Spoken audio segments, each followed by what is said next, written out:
Greetings, Kratic here. I'm very excited about this Typhon's Veil Frost Hydra build. So it doesn't look like much, but the follower revamp has really benefited this build in a nice way.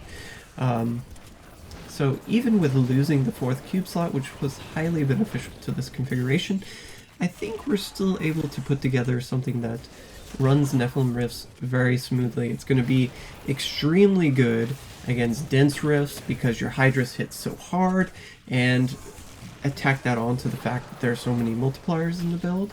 You're just going to destroy elite packs, destroy the Rift Guardian. One of the things I really like about this build is the fact that you can be DPSing enemies and picking up items at the same time, which is a huge advantage for being able to clear the rift quicker. The problem is mobility, so that's a problem we're looking to solve with a combination of things. We're going high cooldown reduction on this build just to reduce the cooldown of teleport mainly to as low as the GCD as possible. We're not going to quite get there. It's going to go as low as about 2.7 seconds cooldown.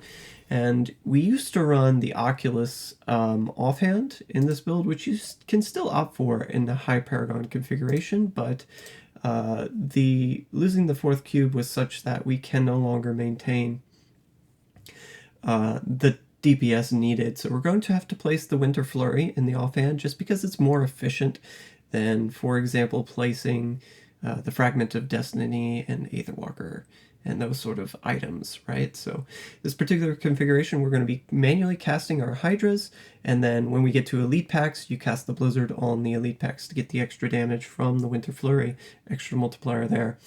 2.5 times multiplier there. We have the Serpent Sparker, the Magistrate, big multiplier. You have the 6-piece from the Hydra heads. You're going to have 10 Hydra heads, keep in mind, because you get extra 2 per pack, and you get the extra Hydra from the Serpent Sparker.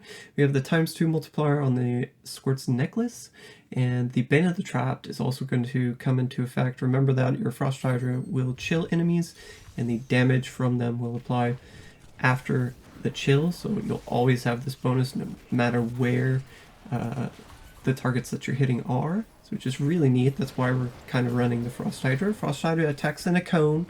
It's not a massive cone, but it's a pretty big one, and it doesn't go the full length of the screen, but it is very lengthy as far as screen clearing is concerned.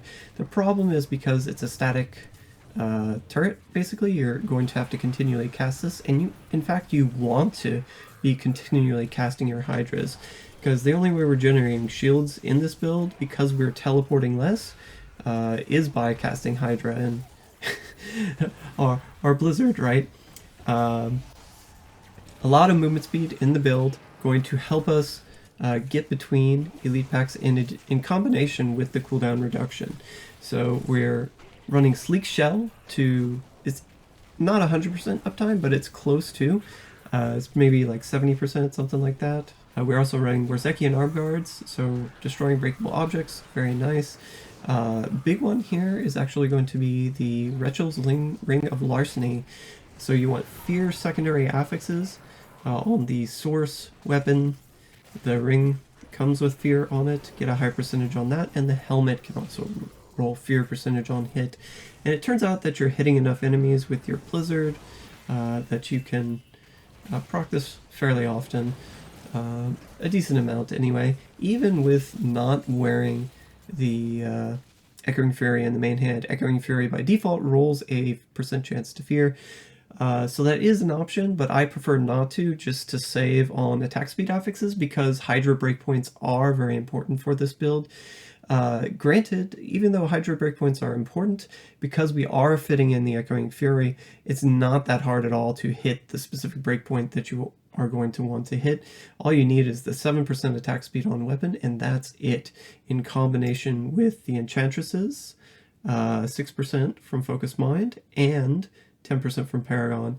So really easy to hit the breakpoint. It's going to get your Hydra down to, well, it's not displayed here, so let's ramp up our Echoing Fury all the way from 54 frames down to 30 frames, which is a huge DPS increase. So it's also nice because Echoing Fury will give you extra move speed as well, 25% there. Remember the Enchantress. We have Boon of the Hoarder, of course. When you pick up gold, you're going to move faster. And then we also have the nice Gloves of Worship here, going to give us extra movement speed from the fleeting bonus. You also get Frenzied. The Empowered is very nice for the cooldown, right? So very synergistic composition here, especially with the double pylon durations benefiting this build really nicely. Channeling pylon in particular I found very helpful. So we are going to go cooldown with the Enchantress's skill here as well. Prophetic Harmony. Other sources of cooldown are going to be pretty much anywhere you can fit it. Even the necklace, so necklace, helm, the shoulder piece, gloves, both rings, the source, and the weapon.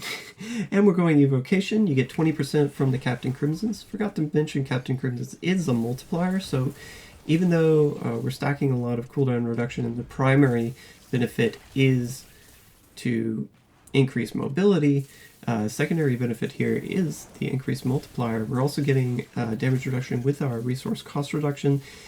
Not that you need to allocate any extra cost reduction on gear, it's just a nice little 28% extra that you get there. Defensively, we're also placing the Halo of Karini to give us more toughness.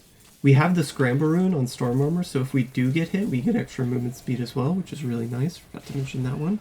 And yeah, the 4-piece on the Hydra Typhon's Veil set will also give us a lot of damage reduction. So these are the things that are going to kind of keep us on balance. You can break squirts fairly easily with this build by taking just a little bit of damage, but fortunately for us, the Winter's Flurry multiplier here is just massive overkill whenever you you use it. So even if your squirts is down, these two will kind of compensate one another. If an enemy happens to be outside of your blizzard for whatever reason, your squirts is up, that will help you kill that elite, even though you didn't have one of the multipliers. And then vice versa, if your squirts is down, you've gotten hit too many times and your shielding broke, but your Winter's Flurry blizzard is on top of the elite, you'll still benefit from at least one of these, and that seems to be the key to killing elites quickly and killing the Rift Guardian swiftly. Notably, the shoulder piece rolls with armor by default.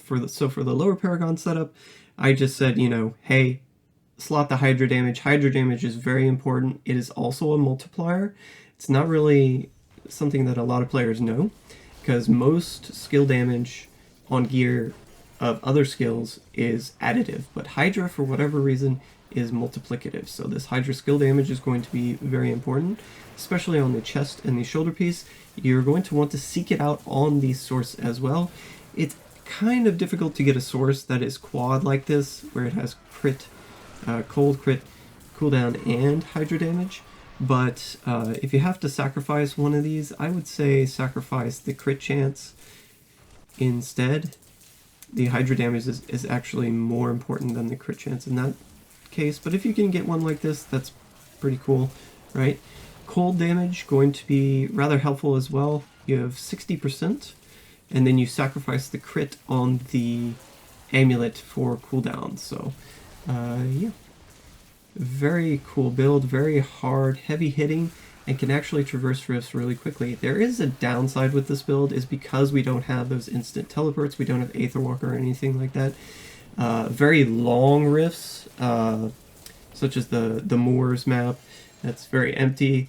That one will be a little bit slower with this build.